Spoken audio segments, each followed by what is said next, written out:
Hello everyone. Next हमारा session है power sector related general awareness का। जैसा कि आप सभी को पता होगा कि कल हमारा एक सेशन जो है वो हमारा कंप्लीट हो चुका है।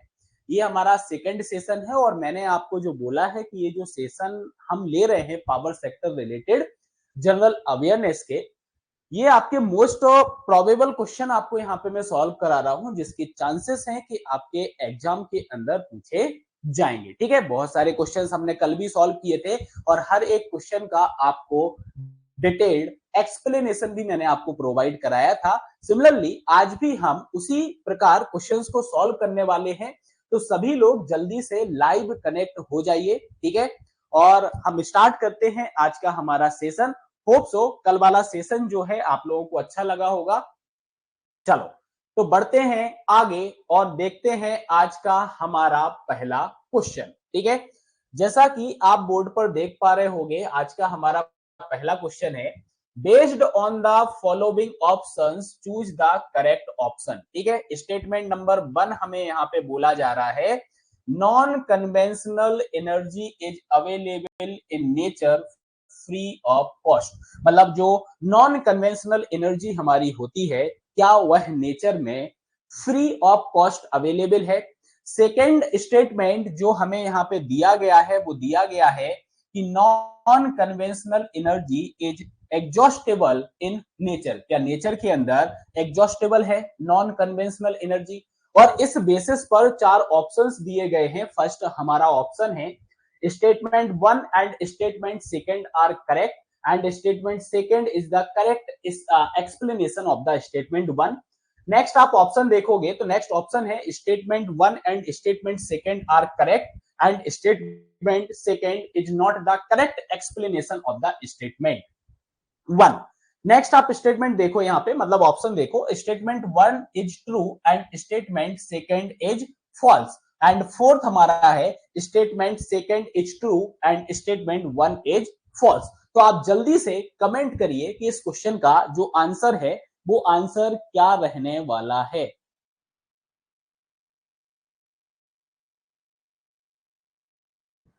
बताइए जल्दी से क्या आंसर रहेगा। अगर आपको याद होगा तो कल का जो हमारा सेशन हुआ था, कल के सेशन के अंदर मैंने आपको डिटेल्ड एक क्वेश्चन का एक्सप्लेनेशन दिया था, जहां पर आपको अगर याद होगा तो मैंने आपको नॉन कन्वेंशनल एनर्जी सोर्सेस के बारे में बताया था। अगर आपको याद होगा तो आपको बिल्कुल लिंक यहां पर हो जाएगा कि हाँ कल ये चीज हमने डिस्कस की थी ये वाली चीज डिस्कस। जल्दी से बताइए हाँ, कि नॉन कन्वेंशनल एनर्जी सोर्स हमारे जो होते हैं वो क्या होते हैं। ये जो नॉन कन्वेंशनल एनर्जी सोर्स हमारे होते हैं ये हमारे होते हैं रिन्यूएबल एनर्जी सोर्सेस। ठीक है, ये हमारे क्या होते हैं, ये हमारे होते हैं रिन्यूएबल एनर्जी सोर्सेस। ठीक है, ये हमारे क्या होते हैं, ये हमारे रिन्यूएबल एनर्जी सोर्सेस होते हैं। अरे ये हट गया, चलो ये हमारे क्या होते हैं, ये हमारे रिन्यूएबल एनर्जी सोर्स हमारे होते हैं। अब आपको पता है कि हम रिन्यूएबल एनर्जी सोर्स की अगर बात करें तो रिन्यूएबल एनर्जी सोर्स जो हमारा होता है, ठीक है, जो होता है हमारा, ये हमें नेचर के अंदर कैसा मिलने वाला है, ये हमें फ्री ऑफ कॉस्ट मिलेगा, free of cost in nature. ठीक है, अगर हम थोड़ा सा इसके एग्जाम्पल पर जाएं तो मैं आपको बोल सकता हूं कि नेचर के अंदर फ्री ऑफ कॉस्ट हमें क्या मिलता है। अगर मैं बात करूं विंड एनर्जी की, that is the free of cost. ठीक है, अगर मैं बात करूं आपसे सोलर एनर्जी की, तो सोलर एनर्जी भी आपको यहाँ पे क्या मिलने वाली है, फ्री ऑफ कॉस्ट आपको मिलने वाली है ना। ठीक है, तो स्टेटमेंट पहला जो आपका यहाँ पे बनता है, स्टेटमेंट पहला आपका यहाँ पे क्या हो जाता है, करेक्ट यहाँ पर हो जाता है। स्टेटमेंट 1 जो आपका है वो करेक्ट हो। अब आप सेकंड यहाँ पे ऑप्शन पर जाइए या स्टेटमेंट पर जाइए, तो सेकंड स्टेटमेंट आपको यहाँ पे क्या बोलता है कि non conventional energy is exhaustible in nature. क्या यह नेचर में एग्जॉस्टिबल है। आपको पता होना चाहिए कि विंड और सोलर एनर्जी जो हमारी है ये हमारी कैसी होती है, ये हमारी होती है इन एग्जॉस्टिबल। ये हमारी क्या होती है, ये हमारी इन एग्जॉस्टिबल होती हैं, ना कि एग्जॉस्टिबल इन नेचर होती हैं। ठीक है, तो ये जो हमारा सेकंड स्टेटमेंट है, इस सेकंड स्टेटमेंट हमारा यहां पर इनकरेक्ट हो जाएगा। क्या हो जाएगा? ये सेकंड हमारा इनकरेक्ट हो जाएगा। तो इस बेसिस पर इस क्वेश्चन का जो आंसर हमारा आने वाला है, वो आंसर हमारा यहाँ पे क्या आएगा? तो इस क्वेश्चन का आंसर हमारा आएगा यहाँ पे थर्ड ऑप्शन। ठीक है, जो हमारा ऑप्शन नंबर थर्ड है, वो ऑप्शन नंबर थर्ड हमारा यहाँ पे करेक्ट आंसर हो जाएगा कि स्टेटमेंट 1 जो हमारा है वो हमारा ट्रू है, और स्टेटमेंट सेकंड जो हमारा है वो हमारा क्या है? फॉल्स हमारा स्टेटमेंट है। क्या है हमारा? फॉल्स हमारा स्टेटमेंट है। ठीक है, क्या है हमारा? फॉल्स स्टेटमेंट है। ठीक है, चलो, तो ये हमारा पहला क्वेश्चन यहाँ पे हो चुका है। ठीक है, मजा आया? चलो, इस प्रकार से हमारा अगला क्वेश्चन है। यहाँ पे आपको इसका एक्सप्लेनेशन मैंने वैसे तो समझा दिया है, बाकी आपको नेक्स्ट स्लाइड के अंदर प्रॉपर तरीके से जो है वो मिल जाएगा। ठीक है, लिखा हुआ। चल बढ़ते हैं आगे, अगले क्वेश्चन की बात करते हैं। अगला क्वेश्चन है, which of the following has caused global warming since the past 150 years? पिछले 150 सालों से, पिछले 150 सालों से अगर बात की जाए तो भैया ग्लोबल वार्मिंग को कौन कॉज्ड यहाँ पर कर रहा है? बता सकते हो आप आंसर? यहाँ पे लिखा है anthropogenic green house gas emission, ice age green house gas emissions, emissions of sulphur and emissions of aerosols. आप बताइए जल्दी से। यहाँ पे ग्रीन सॉरी ग्लोबल वार्मिंग की यहाँ पे बात की जा रही है। हाँ,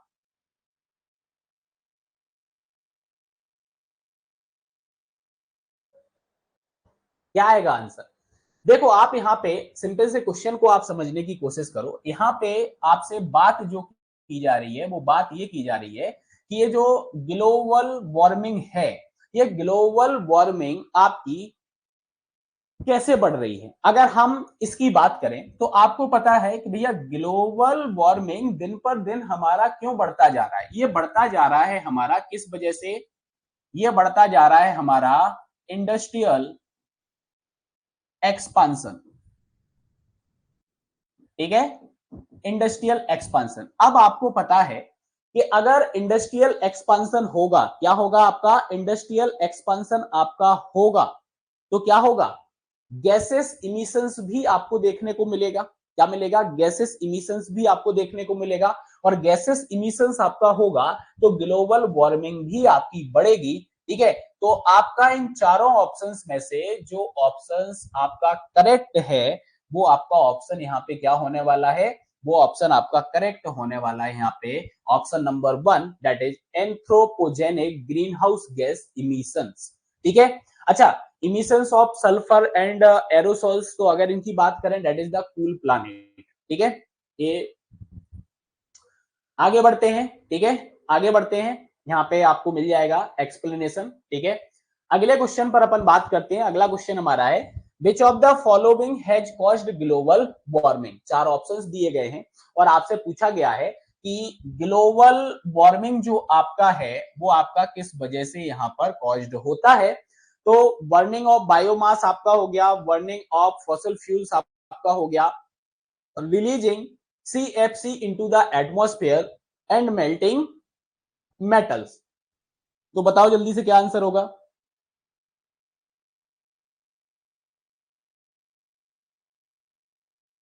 हाँ,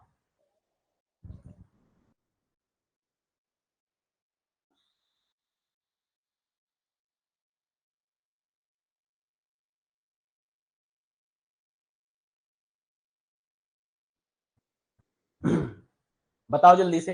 ग्लोबल वार्मिंग जो आपका है वो आपका किस वजह से कॉज्ड हो रहा है? CFC के रिलीज होने से हो रहा है क्या? नहीं। अगर आप देखो इस तरीके का क्वेश्चन आपका आता है तो यहाँ पे हमें आंसर जो देना है वो हमें देना है बर्निंग ऑफ फॉसिल फ्यूल्स। ठीक है, हमें आंसर क्या देना है?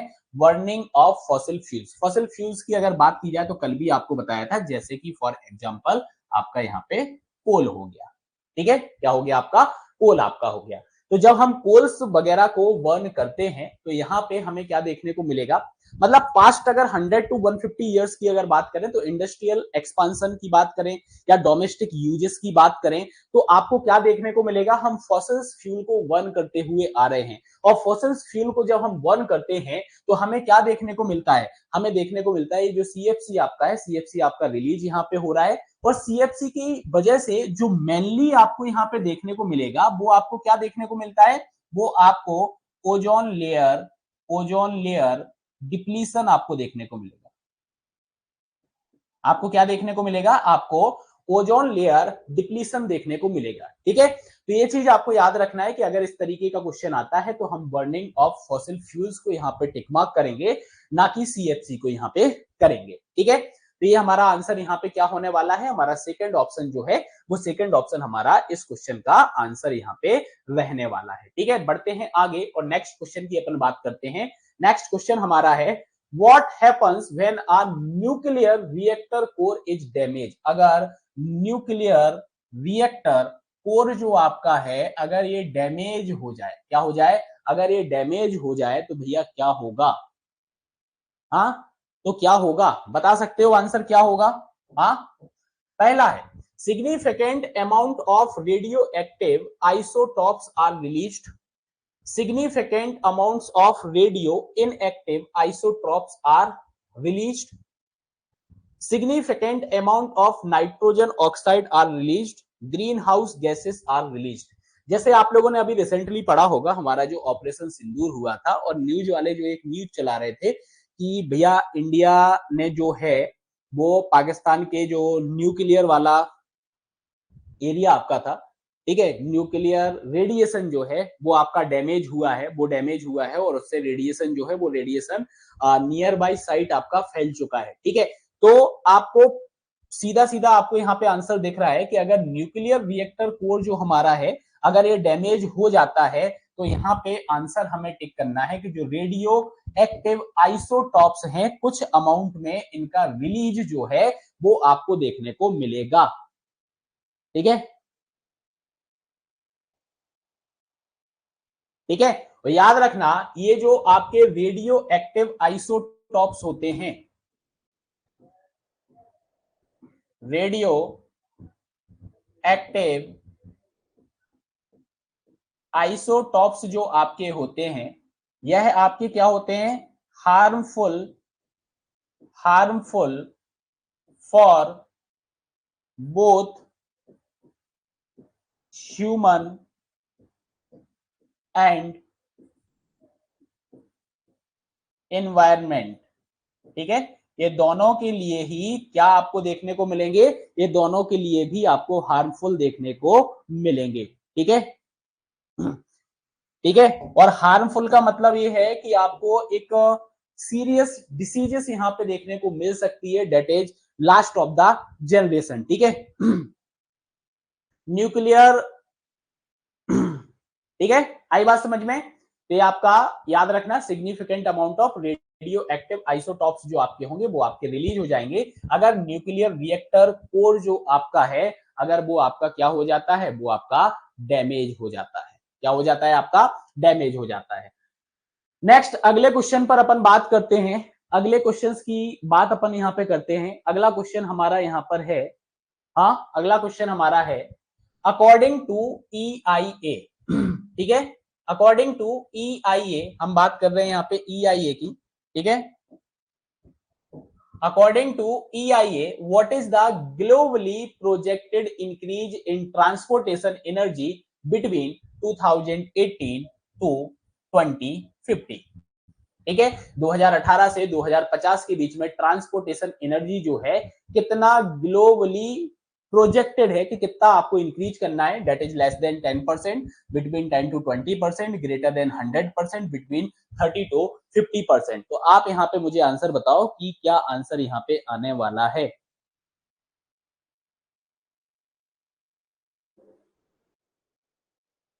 हाँ, क्या आने वाला है, तो देखो अगर मैं EIA के बेसिस पे बोलूं, अगर मैं इसके बेसिस पे बोलूं, EIA के बेसिस पे बोलूं तो ये जो हमारा यहाँ पे प्रोजेक्टेड एनर्जी इंक्रीजेस की अपन बात कर रहे हैं तो प्रोजेक्टेड है कितना यहाँ पर 40%, कितना प्रोजेक्टेड है 40% आपका प्रोजेक्टेड है।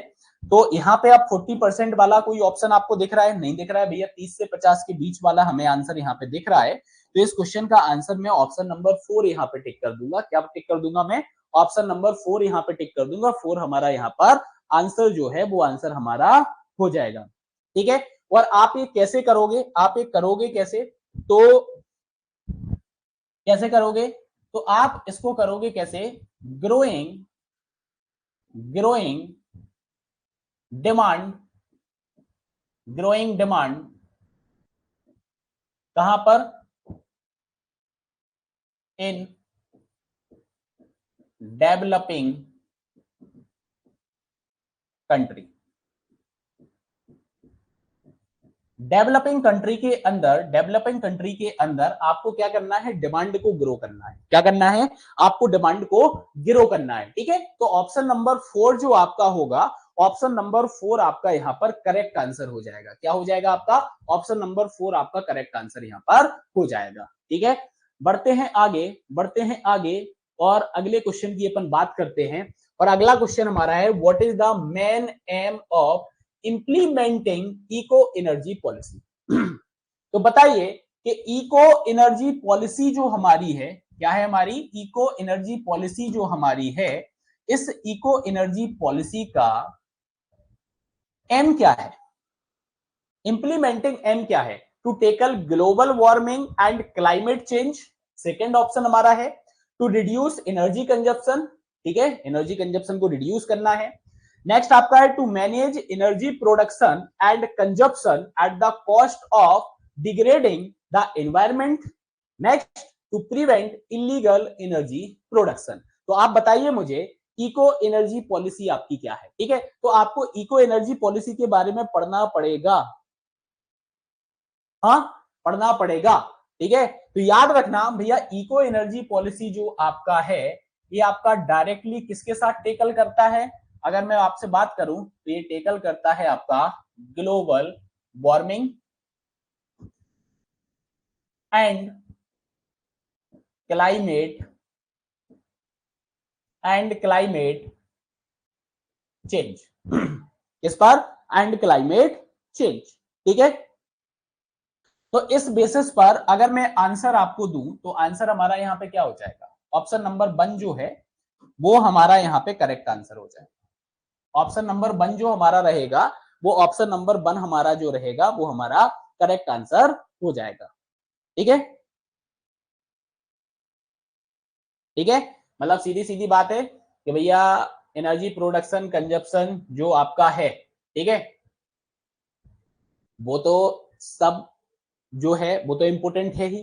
ठीक है, मैनेज करना है एनर्जी प्रोडक्शन कंजप्शन, ठीक है, सारी चीजों की बात करें, लेकिन विदाउट डैमेजिंग एनवायरमेंट। ठीक है, बिना एनवायरमेंट को डैमेज करे, बिना एनवायरमेंट को डैमेज करे। ठीक है, तो आप यहाँ पे देख सकते हो लिखा हुआ है to manage the energy production distribution and consumption without damaging the environment. ठीक है, बिना एनवायरमेंट को डैमेज करे आप एनर्जी का प्रोडक्शन करो, डिस्ट्रीब्यूशन करो, कंजप्शन आप देखो। ठीक है, लेकिन एनवायरमेंट को दिक्कत नहीं होनी चाहिए। ठीक है, चलो बढ़ते हैं आगे अगले क्वेश्चन पर, बढ़ते हैं आगे अगले क्वेश्चन पर। और अगला क्वेश्चन आपका यहाँ पर है, which of the following pollutant are emitted by the burning of fossil fuels। अगर हम फॉसिल फ्यूल्स की बर्निंग कर रहे हैं तो कौन से इंग्रेडिएंट जो आपके हैं वो आपके यहाँ पे क्या होने वाले हैं? वो आपके यहाँ पे इमिटेड होंगे। ऑक्साइड ऑफ कार्बन हो गया, नाइट्रोजन हो गया एंड सल्फर हो गया। Oxide of carbon, uranium and radium आपका हो गया, calcium, halides and oxides of nitrogen आपका हो गया एंड नोबल गैसेस आपकी हो गई। तो बताइए आप बर्निंग ऑफ फॉसिल फ्यूल, ये तो आपको आना चाहिए क्योंकि ये तो आपने छोटे में भी पढ़ा होगा। छोटा छोटे से मतलब ये है स्कूलिंग के टाइम पे आपने पढ़ा होगा। सीधा सीधा आंसर यहाँ पे देख रहा है कि भैया अगर हम फॉसिल फ्यूल्स को यहाँ पे बर्न कर रहे हैं तो यहाँ पे हमें ऑक्साइड्स ऑफ कार्बन देखने को मिलेंगे। क्या देखने को मिलेंगे? हमें ऑक्साइड्स ऑफ कार्बन यहाँ पे देखने को मिलेगा, हमें नाइट्रोजन देखने को मिलेगा और हमें क्या देखने को मिलेगा? हमें सल्फर यहाँ पे देखने को मिलेगा। ठीक है, अब जैसे ऑक्साइड ऑफ कार्बन में भी अगर मैं बात करूं ना, ठीक है, इसमें बात करूं, अगर ऑक्साइड ऑफ कार्बन में अगर मैं बात करूं तो आपको यहाँ पे जनरेशन देखने को मिलेगा CO का और CO2 का। ठीक है, carbon monoxide and carbon dioxide आपको देखने को मिलेगा। ठीक है, अगर नाइट्रोजन में अपन बात करें ना, तो नाइट्रोजन के केस में आपका क्या हो जाएगा, नाइट्रोजन के केस में क्या हो जाएगा, तो आप देखो यहाँ पे नाइट्रोजन के केस में आपको देखने को मिलेगा NO और NO2। ठीक है, नाइट्रोजन के केस में आपको ये देखने को मिलेगा जो जनरेशन आपका यहाँ पे होगा। ठीक है, और सल्फर के केस में आपका क्या होगा, सल्फर के केस में आपका क्या हो जाएगा, तो आप देखो सल्फर के केस में क्या होगा, सल्फर के केस में आपका हो जाएगा, सल्फर के केस में आपका हो जाएगा SO2 एंड SO3। क्या हो जाएगा, SO2 एंड SO3 आपका हो जाएगा। ठीक है, ठीक है। अच्छा, एक और चीज आपकी इंपोर्टेंट है, एक और चीज आपकी इंपोर्टेंट है, बर्निंग ऑफ फॉसिल फ्यूल्स की अपन बात कर रहे हैं, बर्निंग ऑफ फॉसिल फ्यूल्स की बात कर रहे हैं। और आपको पता है कि अगर मैं सिविल इंजीनियरिंग की बात करूं यहाँ पे, तो इनको एक इन्वायरमेंटल इंजीनियरिंग करके आपका सब्जेक्ट है, उसके अंदर आपको एक्ट और स्टैंडर्ड्स पढ़ने पड़ते हैं, जिसके अंदर आप एनकैप पढ़ते हो। ठीक है, तो याद रखना एनकैप का जो मेन मोटिव था, वो मोटिव था आपका पर्टिकुलेट मेटल्स जो आपका है उसको क्या करना, उसको रिड्यूस करना। ठीक है, पर्टिकुलेट्स मैटर की बात करें, that is the PM 2.5 and PM 10, आप पढ़ते हो ना।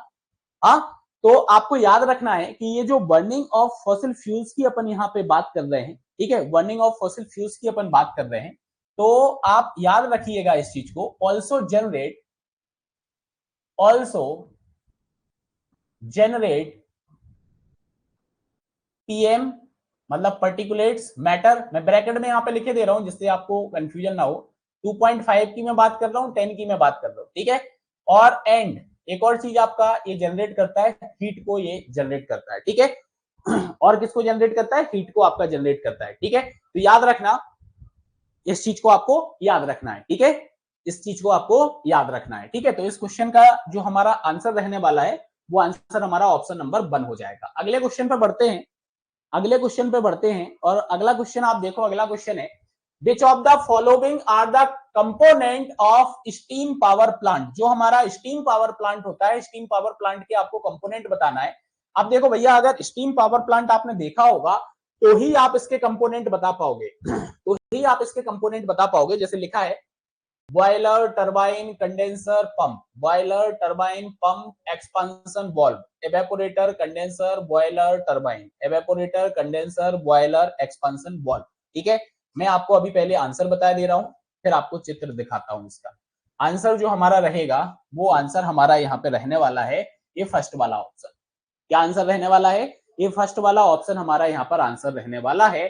बॉयलर, टरबाइन, कंडेंसर और पंप, ये हमारा यहाँ पर आंसर हो जाएगा।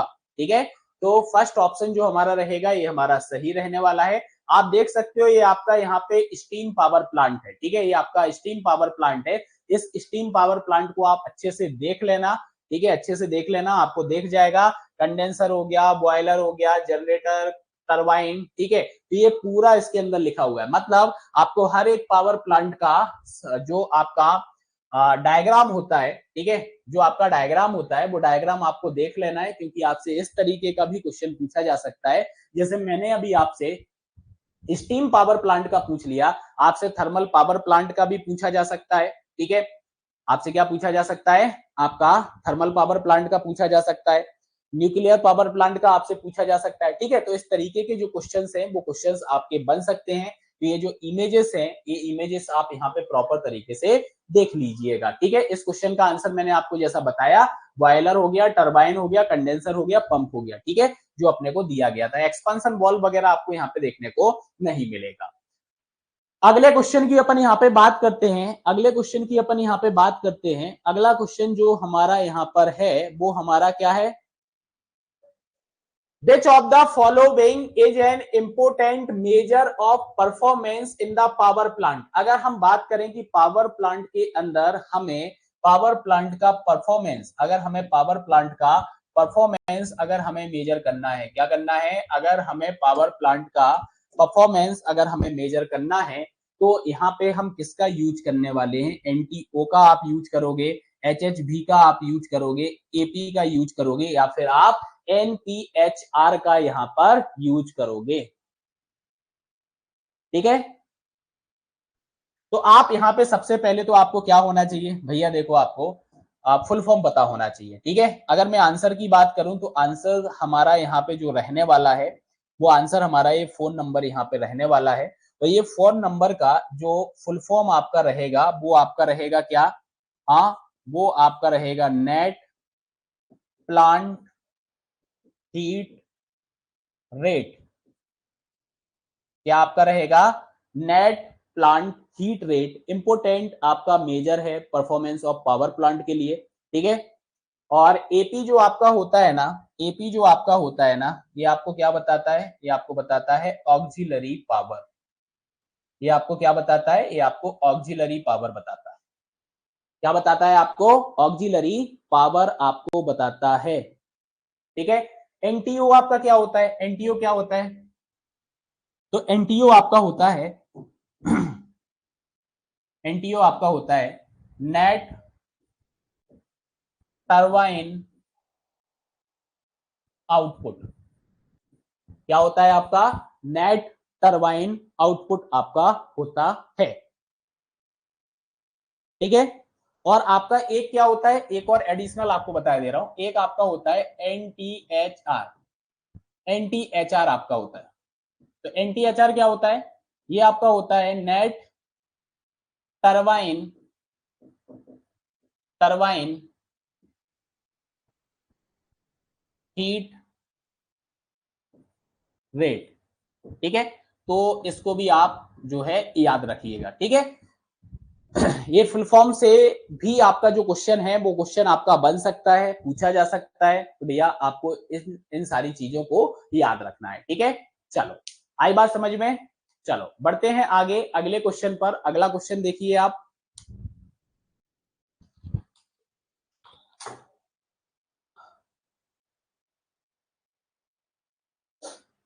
अगला क्वेश्चन आपका है, सिंपल ही है, रैंकाइन साइकिल इफिशियंसी आपका यहां पे बोला जा रहा है of a good steam power plant. एक अच्छे पावर प्लांट के लिए जो रैंकाइन साइकिल इफिशियंसी जो आपका होता है, इसकी जो आपकी रेंज होगी वो रेंज क्या होगी। फैक्चुएट क्वेश्चन है, देखो ऐसा क्वेश्चन जो होता है ना, फैक्चुएट डेटा बेस्ड आपका क्वेश्चन होता है। डेटा आपको यहाँ पे याद रखना पड़ेगा। इस क्वेश्चन का जो आंसर आपका है वो आंसर आपका यहाँ पे रहने वाला है 35 टू 45%। एक अच्छे स्टीम पावर प्लांट के लिए जो रैंकाइन साइकिल इफिशियंसी आपकी होनी चाहिए वो 35 से आपकी क्या होनी चाहिए, 35 टू 45% होना चाहिए। क्या होना चाहिए आपका, 35 टू 45% आपका होना चाहिए, ठीक है। आ रही है बात समझ में। चलो अगर आपको सेशन अच्छा लग रहा है, आपको सेशन अच्छा लग रहा है और आपको हेल्पफुल लग रहा है आपके एग्जाम के लिए, तो आप जरूर सब्सक्राइब करें हमारे यूट्यूब चैनल को। साथ ही साथ हमारे कोर्स जो कि एमपीपीजीसीएल एग्जाम के लिए डेडिकेटली बनाया गया है, आप हमारी ऐप पे उसको लाइक कर सकते हैं, डाउनलोड कर सकते हैं हमारी ऐप को, जहां पे आपको सारी कंप्लीट पीडीएफ मिल जाएंगी इन सारे सेशंस की, ठीक है। बढ़ते हैं आगे। वो साथ ही साथ आपको लेटेस्ट एमपीपीजीसीएल एग्जाम के लिए टेस्ट सीरीज आपको मिल जाएगी। अभ्यास बैच आपका डेडिकेटेडली एमसीक्यू क्वेश्चन प्रैक्टिस के लिए, एमसीक्यू क्वेश्चन प्रैक्टिस के लिए और टेस्ट सीरीज के लिए, ठीक है। जब भी अभ्यास बैच की बात होगी आप समझ जाया करो कि अभ्यास बैच आपका सिर्फ और सिर्फ एमसीक्यू क्वेश्चन प्रैक्टिस और टेस्ट सीरीज के लिए आपका बनाया गया है, ठीक है। हर एक एग्जाम के लिए आपको डेडिकेटली अभ्यास बैच जो है आपको मिल जाएगा, ठीक है। आप हमारी ऐप पर चेक कर सकते हो। और अब करने वाले हैं अपन बहुत इंपॉर्टेंट क्वेश्चन, क्योंकि अपन जनरल अवेयरनेस की बात कर रहे हैं। आपसे जो ईयर्स हैं वो ईयर्स आपसे पूछे जा सकते हैं, ठीक है। ईयर्स जो हैं वो आपसे यहाँ पे पूछे जा सकते हैं। तो भैया आपको याद रखना है, सबसे पहला क्वेश्चन है when was power development in India commission, ठीक है। इंडिया के अंदर हम बात कर रहे हैं पावर डेवलपमेंट की, तो पावर डेवलपमेंट आपका कब आया, हाँ कब आया भैया, कब आया। तो इसका आंसर जो रहने वाला है, इसका आंसर जो रहने वाला है वो है आपका 1897, ठीक है।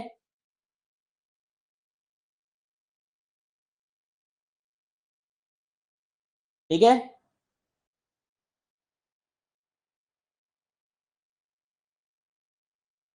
आई बात समझ में। कब आया, 1897 आया। अब देखो कमीशनिंग ऑफ इलेक्ट्रिसिटी सप्लाई की अगर बात की जाए in Darjeeling, that is the marked आपका पावर डेवलपमेंट था इंडिया के अंदर, और फॉलो किया था आपका हाइड्रो हाइड्रो पावर स्टेशन जो आपकी थी, हाइड्रो पावर स्टेशन को फॉलो भी किया था। ठीक है, तो आप देख सकते हो the commissioning of electricity supply in Darjeeling marked commissioning of power development in India followed by the hydro power station at Sivasamudram, ठीक है, कर्नाटका ड्यूरिंग 1902। ठीक है, तो ये साथ में एडिशनल आप यहां पे याद रख लेना, ये आपका हाइड्रो पावर स्टेशन है। कौन सा हाइड्रो पावर स्टेशन है? आपका सिवासा मुंदरम इन कर्नाटका। ठीक है, ये सेपरेटली भी क्वेश्चन आपका फॉर्म यहाँ पे एग्जाम में हो सकता है। एग्जाम के अंदर ये क्वेश्चन आपका सेपरेटली फॉर्म हो सकता है, इसलिए आप इसको इंडिविजुअल भी याद रखिएगा। ठीक है, बढ़ते हैं आगे अगले क्वेश्चन पर। और अगला क्वेश्चन आपका यहाँ पर है कि when was national hydro electric power corporation set up? आपका national hydro electric power corporation कब सेटअप हुआ था? 1897 में, 1902, 1975 एंड 1954। तो जल्दी से करें आंसर भैया इसका, जल्दी से करें आप आंसर इसका। National hydro electric power corporation जो आपका सेटअप हुआ था 1975 में आपका सेटअप हुआ था। कब सेटअप हुआ था आपका? 1975 के अंदर आपका ये सेटअप हुआ था। ठीक है,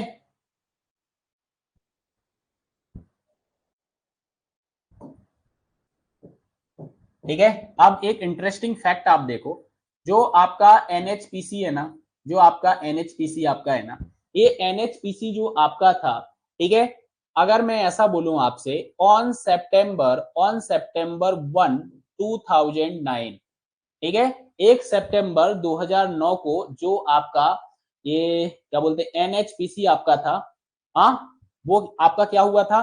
लिस्टेड हुआ था आपका, लिस्टेड इन बॉम्बे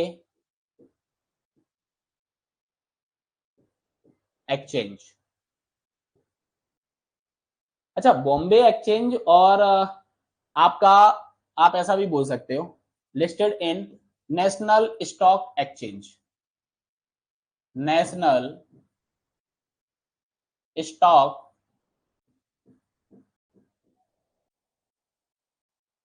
एक्सचेंज। ठीक है, national stock exchange.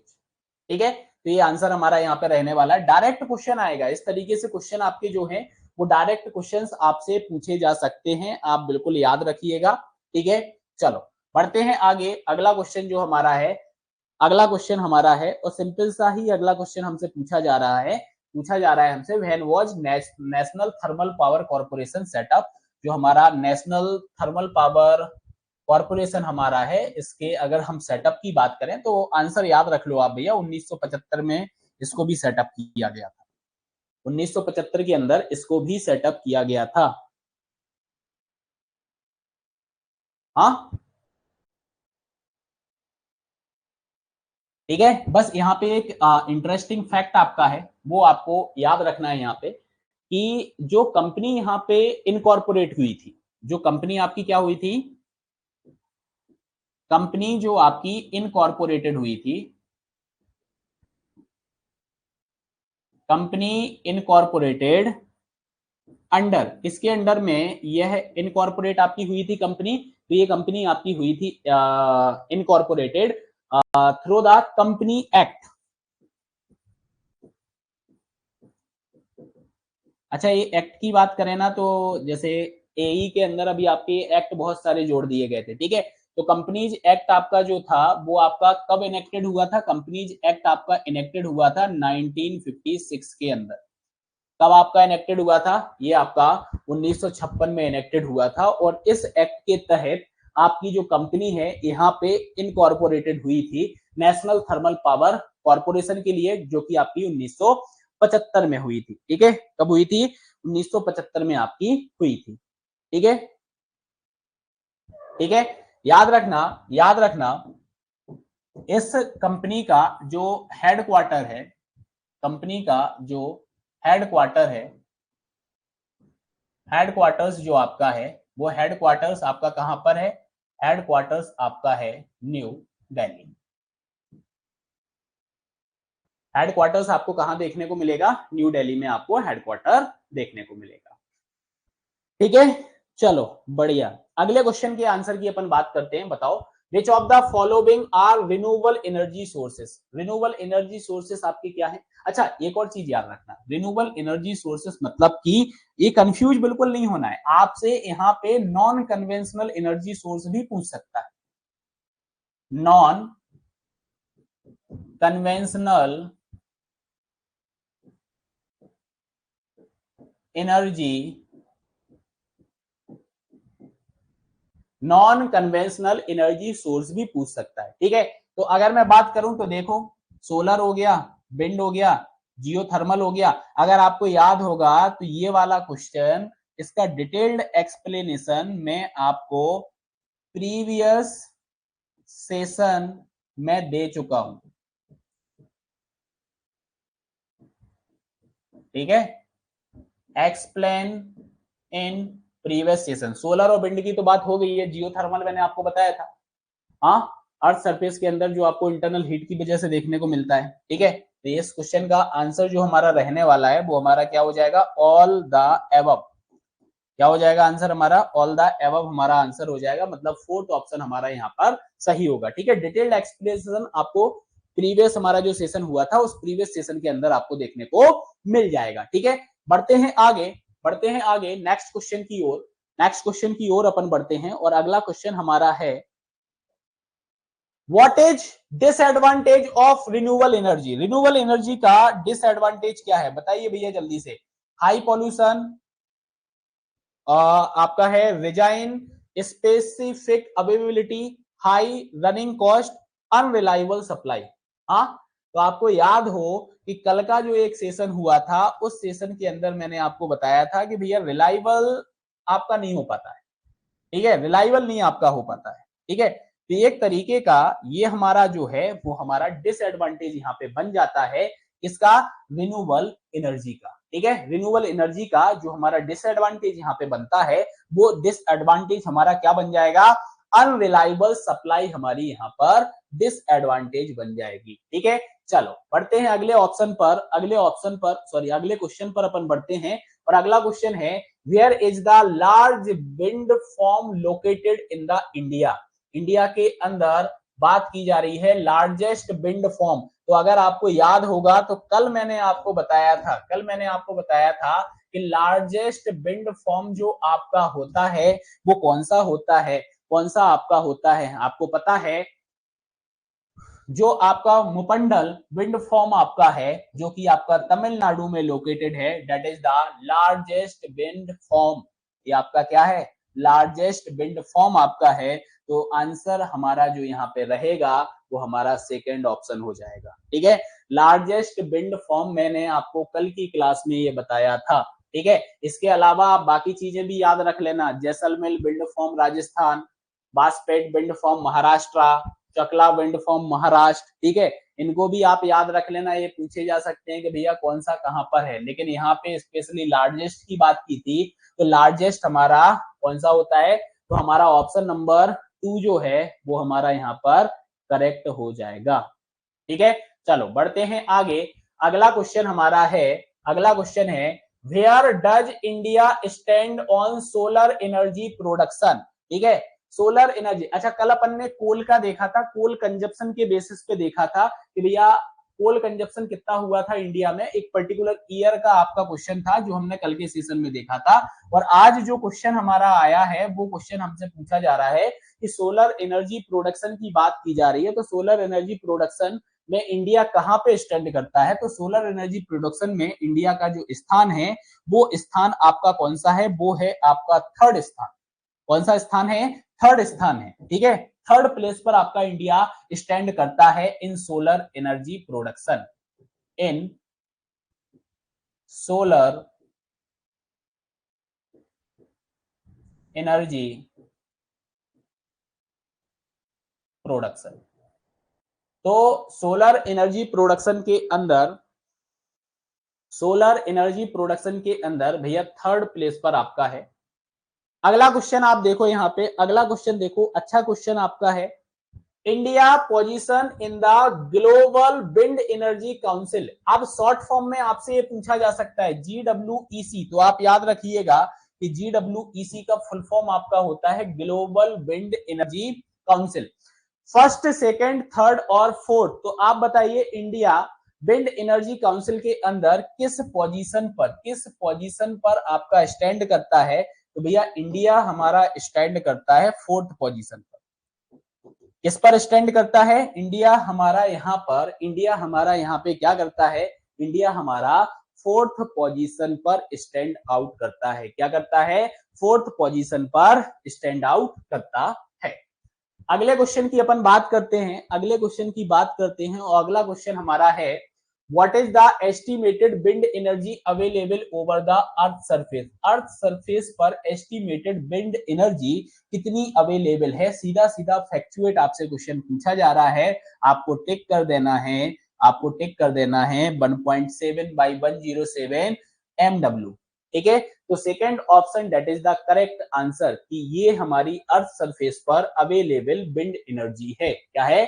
Available wind energy है। ठीक है, चलो बढ़ते हैं आगे, अपन अगले क्वेश्चन की यहाँ पे बात करते हैं। अगला क्वेश्चन हमारा है wind energy is converted into electrical energy with the use of. जो विंड एनर्जी हमारी होती है, इस विंड एनर्जी को हमें कन्वर्ट करना है किसके अंदर? इलेक्ट्रिकल एनर्जी के अंदर कन्वर्ट करना है। किसके अंदर कन्वर्ट करना है? इलेक्ट्रिकल एनर्जी के अंदर कन्वर्ट करना है। तो हम किसका यहाँ पे यूज करेंगे? तो भैया आपको पता है कि अगर हमें विंड एनर्जी को कन्वर्ट करना है इलेक्ट्रिकल एनर्जी के अंदर, तो हम यहाँ पे यूज करेंगे टरबाइन का। किसका यूज करेंगे? हम यहाँ पे यूज करेंगे टरबाइन का। तो option number 1 is a correct answer. ठीक है, ऑप्शन नंबर 1 जो आपका रहेगा वो आपका यहाँ पे करेक्ट आंसर हो जाएगा। ठीक है, ऑप्शन नंबर 1 आपका यहाँ पे करेक्ट आंसर हो जाएगा। अगला क्वेश्चन देखो, which part of the wind turbine sense wind speed, wind direction, shaft speed and torque? तो आपको ये बताना है कि विंड टरबाइन जो आपका होता है, क्या होता है आपका? विंड टरबाइन जो आपका होता है, विंड टरबाइन आपका वो कौन सा पार्ट है जो सेंस करता है विंड स्पीड को? किसको सेंस करता है? विंड स्पीड को सेंस करेगा, विंड डायरेक्शन को सेंस करेगा, शाफ्ट स्पीड को सेंस करेगा, और साथ ही साथ टॉर्क को सेंस करेगा। ब्लेड्स हो गया, शाफ्ट हो गया, रोटर हो गया और कंट्रोलर हो गया। नाम से ही समझ में आ रहा है कि इस क्वेश्चन का जो आंसर हमारा यहाँ पे रहेगा वो आंसर हमारा फोर्थ आंसर हो जाएगा। क्या हो जाएगा? हमारा फोर्थ आंसर हमारा हो जाएगा। कंट्रोलर जो आपका है वो सेंस करता है भैया विंड स्पीड को, विंड डायरेक्शन को, शाफ्ट स्पीड को और टॉर्क को। किसको? और टॉर्क को। ठीक है, तो यहाँ पे जो आंसर आपका रहेगा वो आंसर आपका क्या हो जाएगा? वो आंसर आपका यहाँ पे कंट्रोलर हो जाएगा। अगले क्वेश्चन पर आ जाते हैं, और अगला क्वेश्चन आपका है usual efficiency of wind power plant range between. जो विंड पावर प्लांट आपका होता है उसकी यूजुअल इफिशियंसी आपकी क्या होती है? तो इस क्वेश्चन का भैया आंसर हमारा क्या रहने वाला है? 10 से 12% होता है, हाँ 18 से 20% होता है, कि 50 से 70% होगा, कि 80 से 90% होगा? क्या आएगा आंसर? तो आंसर आपका आएगा यहाँ पर 50 to 70%। क्या आंसर आएगा आपका? 50 to 70% आपका आंसर आ जाएगा। मतलब थर्ड ऑप्शन जो आपका है वो थर्ड ऑप्शन यहाँ पे आपका करेक्ट रहने वाला है। क्या रहने वाला है? थर्ड ऑप्शन आपका यहाँ पर करेक्ट रहने वाला है। अब आगे अपन बात करते हैं अगले क्वेश्चन की। तो अगला क्वेश्चन आप यहाँ पे देखो, और आप बताओ मुझे इसका आंसर क्या होगा।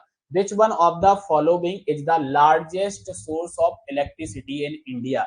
इंडिया के अंदर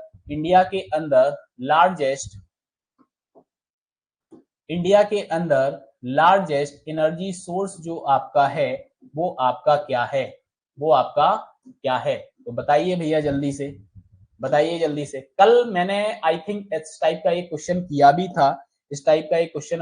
भी था।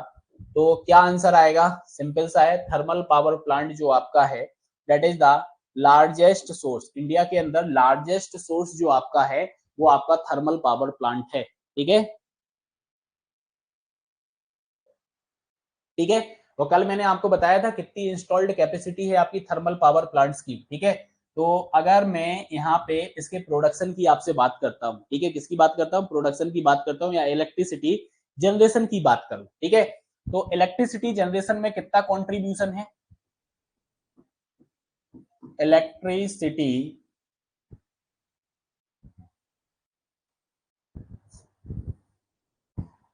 ठीक है, इलेक्ट्रिसिटी जनरेशन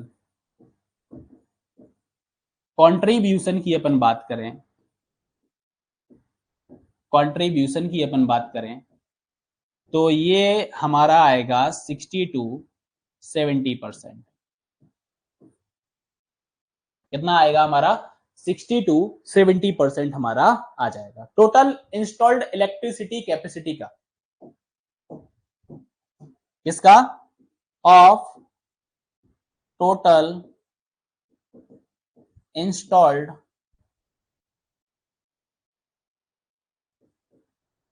इलेक्ट्रिसिटी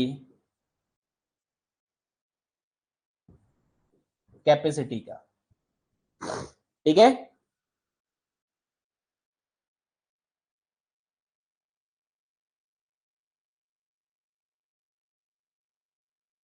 ठीक है, क्योंकि इंडिया जो है भैया इसके अंदर कोल प्रोडक्शन जो आपका है वो आपको ज्यादा देखने को मिलता है। और कल मैंने आपको एक क्वेश्चन भी कराया था कि कोल जो आपका प्रोड्यूस होता है, रिच क्वालिटी ऑफ कोल आपका जो होता है वो कहाँ प्रोड्यूस होता है, झारिया धनबाद आपका जो है झारखंड के अंदर, ठीक है। मतलब सीधा सीधा मैं बोलूं झारखंड के अंदर आपको रिच कोल जो है वो आपको देखने को मिलता है, ठीक है। तो आप यहाँ पे याद रखना कि थर्मल पावर प्लांट्स जो आपके होते हैं, that is the largest source of the electricity in India.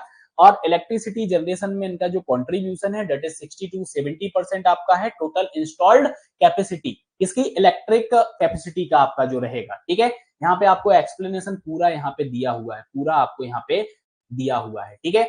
याद रखना थर्मल पावर प्लांट का, थर्मल पावर प्लांट का यहाँ पर लिख देते हैं, थर्मल पावर प्लांट का जो प्राइमरी आपका फ्यूल रहेगा, जो आपका क्या रहेगा, प्राइमरी फ्यूल जो आपका रहेगा वो आपका क्या रहने वाला है, कोल आपका रहने वाला है।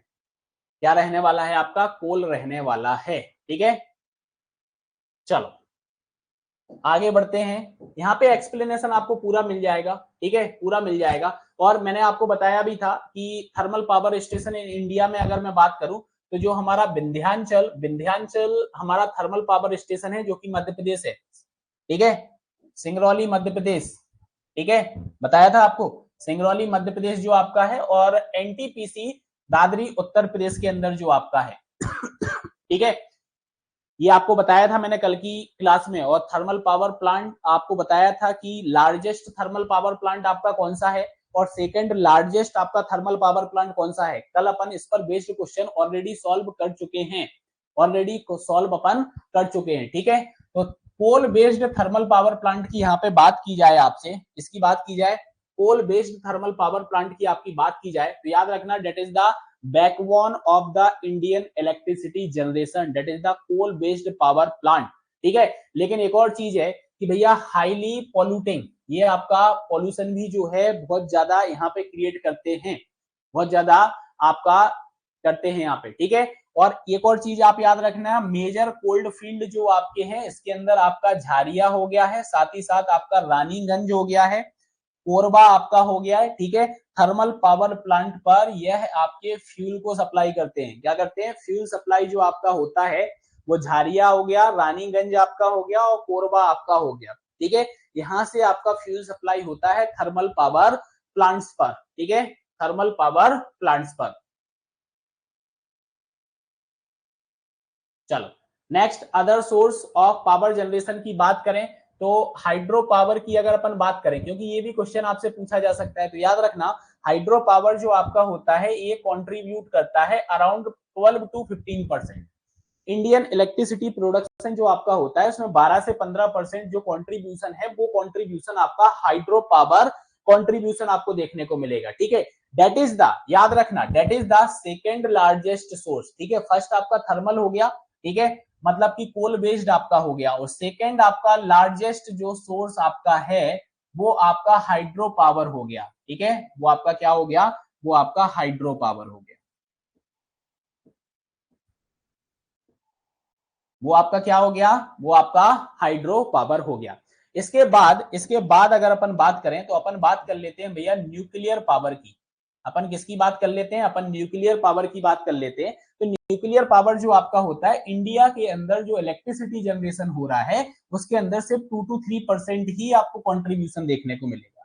क्या देखने को मिलेगा आपको, 2 to 3% ही आपको कॉन्ट्रीब्यूशन देखने को मिलेगा। ठीक है, इसके बाद अगर बात करें तो आपका जैसे कि सोलर हो गया, विंड एनर्जी आपका हो गया, that is the fast growing source. ये आपके फास्ट ग्रोइंग सोर्स आपके हो रहे हैं। ठीक है, और स्मॉलर परसेंटेज में ये कंट्रीब्यूट करते हैं as compare to thermal power. ठीक है, थर्मल पावर से अगर अपन कंपेयर करें तो ये हमारे स्मॉल अमाउंट में यहाँ पे कंट्रीब्यूशन करते हैं। क्या करते हैं, स्मॉल अमाउंट में यहाँ पे कंट्रीब्यूशन करते हैं। ठीक है, चलो बढ़ते हैं आगे, बढ़ते हैं आगे। एनवायरमेंटल कंसर्न की अगर बात करें तो ये तो मैं आपको बता दिया हूं कि भैया थर्मल पावर जनरेशन जो है, ग्रीन हाउस इमिशंस तो आपको यहाँ पे देखने को मिलेगा। और कोल जो हमारा होता है, कोल जो हमारा होता है वो हमारा फॉसिल फ्यूल्स में आता है, और फॉसिल फ्यूल्स है तो इसके द्वारा जो इमिशंस आपको देखने को मिलेगा, किस गैस का देखने को मिलेगा, मतलब कार्बन डाइऑक्साइड आपका हो गया, कार्बन डाइऑक्साइड हो गया, आपको ये देखने को यहाँ पर मिलेगा। ठीक है, चलो नेक्स्ट अगर बात करें तो गवर्नमेंट इनिशिएटिव्स की अगर बात करें तो आपको पता है इंडियन गवर्नमेंट जो आपका है ना, आजकल क्या कर रही है इंडियन गवर्नमेंट, जो रिन्यूएबल एनर्जी प्रोजेक्ट्स आपके हैं।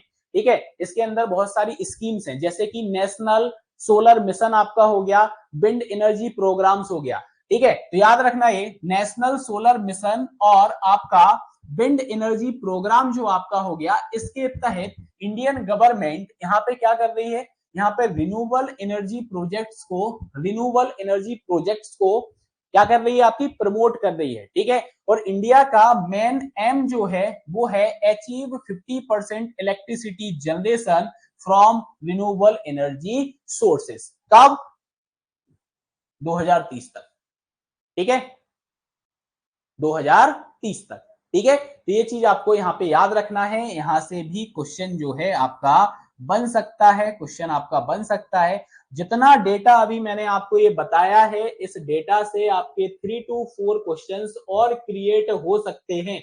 अगर आपको ये डेटा याद है तो आप यहां से क्वेश्चन जो है आप क्वेश्चन को सॉल्व कर सकते हो। ठीक है, क्वेश्चन जो आपका है वो क्वेश्चन आपका यहाँ से सॉल्व हो जाएगा, क्वेश्चन आपका जो है वो क्वेश्चन आपका सॉल्व यहाँ पर हो जाएगा। जल्दी से आगे बढ़ते हैं, अगला क्वेश्चन हमारा है compare to conventional source of the power generation, cost of wind power generation as.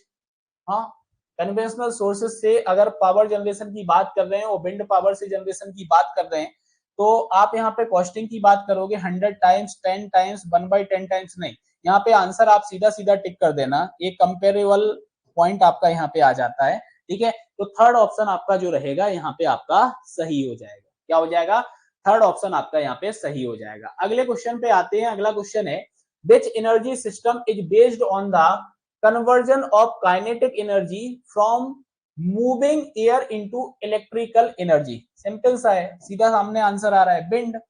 ऐसा किसके अंदर होगा, आपको ऐसा आपको देखने को मिलेगा विंड के अंदर, इसके अंदर देखने को मिलेगा, विंड के अंदर आपको देखने को मिलेगा। अगले क्वेश्चन की अपन यहाँ पे बात कर लेते हैं, अगले क्वेश्चन की बात कर लेते हैं।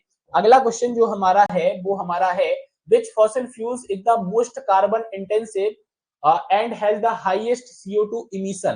तो हाईएस्ट CO2 इमिशंस तो अभी अपन ने देखा है कोल। ठीक है, और ये आपका कहां पे होने वाला है, ये जो आपके कोल बेस्ड